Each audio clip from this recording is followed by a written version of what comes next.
बिस्मिल्लाहिर्रहमानिर्रहीम। हज़रत अबू हुरैरा रज़ी अल्लाह तआला अन्हु रिवायत करते हैं, आप सल्लल्लाहु अलैहि वसल्लम ने फरमाया, अल्लाह के नज़दीक शहरों में सबसे महबूब जगह मसाजिद हैं और बदतरीन जगह बाज़ार हैं। सरकार दो आलम सल्लल्लाहु अलैहि वसल्लम ने अल्लाह को सबसे महबूब जगहों का जिक्र फरमाया।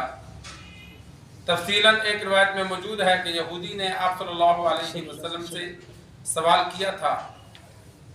आप सल्लल्लाहु अलैहि वसल्लम ने फरमाया, जिब्रील अमीन आएंगे तो मैं उनसे पूछूंगा। जिब्रील अमीन जब तशरीफ लाए, आप सल्लल्लाहु अलैहि वसल्लम ने पूछा तो उन्होंने आगे से माजरत की, मल मस्ऊल अन्हा बिअअलम मिनस साइल, कि जिससे सवाल किया गया है वो सवाल करने वाले से ज्यादा नहीं जानता, यानी जितना आपको इल्म है इतना मैं अल्लाह से पूछूंगा। फिर जिब्रील अमीन आए और आप सल्लल्लाहु अलैहि वसल्लम से अर्ज की कि मैं इतना अल्लाह के करीब हुआ जितना इससे पहले कभी नहीं हुआ। आप सल्लल्लाहु अलैहि वसल्लम ने फरमाया, कितना? तो उन्होंने आगे से अर्ज की कि मेरे और अल्लाह के दरमियान 70,000 नूर के पर्दे बाकी रह गए थे, इतना मैं अल्लाह के करीब हुआ। तो अल्लाह तबारक व तआला ने फरमाया, मुझे महबूब जगह मस्जिदें हैं और मेरे नज़दीक बदतरीन जगह बाजार है। महबूब मस्जिद है, इंसान मस्जिद को वक़्त दे। सरकार दो आलम सल्लल्लाहु अलैहि वसल्लम का फरमान है कि मस्जिद में जो आकर बावुज़ू बैठा रहे तो अल्लाह उसे भी अजर देता है। फर्ज नमाज पढ़ने के बराबर नमाज की इंतजार में बैठने वाले को सवाब मिलता है, और नमाज पढ़ने के बाद भी जितनी देर बैठा रहेगा अगली नमाज के इंतजार में फिर भी सवाब मिलता है।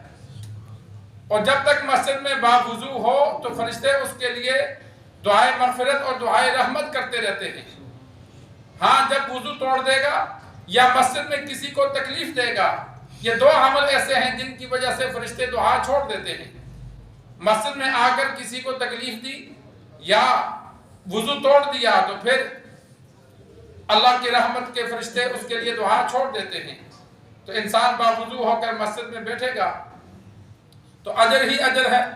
हदीस में मौजूद है कि आप सल्लल्लाहु अलैहि वसल्लम ने फरमाया, बंदा जब मस्जिद आता है सुबह शाम तो अल्लाह तबारक व तआला उसके लिए मेहमान नवाजी का सामान जन्नत में तैयार करते हैं। सुभान अल्लाह। कि जो मस्जिद आता है वो अल्लाह की ज़ियारत के लिए आता है, और जो मेज़बान होता है वो मेहमान का इकराम करता है। तो मस्जिद में जो आने वाले हैं वो अल्लाह के मेहमान हैं, और कल जन्नत में अल्लाह तबारक व तआला इनकी मेहमान नवाजी करेगा।